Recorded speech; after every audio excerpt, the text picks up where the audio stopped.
మత్తయి సువార్త 3వ అధ్యాయము. ఆ దినములయందు బాప్తిస్మమిచ్చు యోహాను వచ్చి, పరలోక రాజ్యము సమీపించి ఉన్నది, మారు మనసు పొందుడని యూదయ అరణ్యములో ప్రకటించుచుండెను. ప్రభువు మార్గము సిద్ధపరుచుడి, ఆయన త్రోవలు సరాళము చేయుడని అరణ్యములో కేక వేయునొకని శబ్దము అని ప్రవక్త అయిన యెషయా ద్వారా చెప్పబడిన వాడితడే. ఈ యోహాను ఒంటె రోమముల వస్త్రమును మొల చుట్టూ తోలుదట్టియు ధరించుకునివాడు. మిడతలును అడవి తేనెయు అతనికి ఆహారము. ఆ సమయమున యెరూషలేము వారును యూదయ వారందరును యొర్దాను నదీ ప్రాంతముల వారందరును అతని యొద్దకు వచ్చి తమ పాపములు ఒప్పుకొనుచు యొర్దాను నదిలో అతని చేత బాప్తిస్మము పొందుచుండిరి. అతడు పరిసయ్యులలోను సద్దూకయులలోను అనేకులు బాప్తిస్మము పొందవచ్చుట చూచి, సర్పసంతానమా, రాబో ఉగ్రతను తప్పించుకొనుటకు మీకు బుద్ధి చెప్పిన వాడెవడు? మారు మనసుకు తగిన ఫలం ఫలించుడి. అబ్రాహాము మాకు తండ్రి అని మీలో మీరు చెప్పుకొన తలంచవద్దు. దేవుడు ఈ రాళ్ల వలన అబ్రాహామునకు పిల్లలను పుట్టింపగలడని మీతో చెప్పుచున్నాను.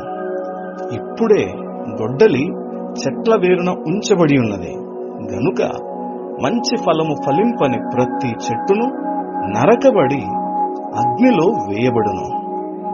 మారు మనసు నిమిత్తము నేను నీళ్లలో మీకు బాప్తిస్మమిచ్చుచున్నాను. అయితే నా వెనుక వచ్చుచున్నవాడు నాకంటే శక్తిమంతుడు.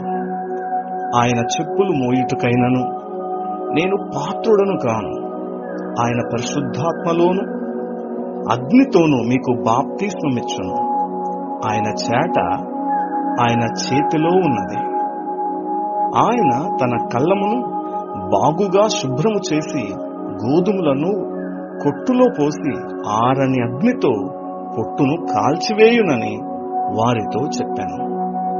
ఆ సమయమున యోహాను చేత బాప్తిస్మము పొందుటకు యేసు గలిలయ నుండి యొర్దాను దగ్గర ఉన్న అతని యొద్దకు వచ్చాను. అందుకు యోహాను, నేను నీ చేత బాప్తిస్మము పొందవలసిన వాడనే ఉండగా నీవు నా యొద్దకు వచ్చుచున్నావా అని ఆయనను నివారింపజూశాను.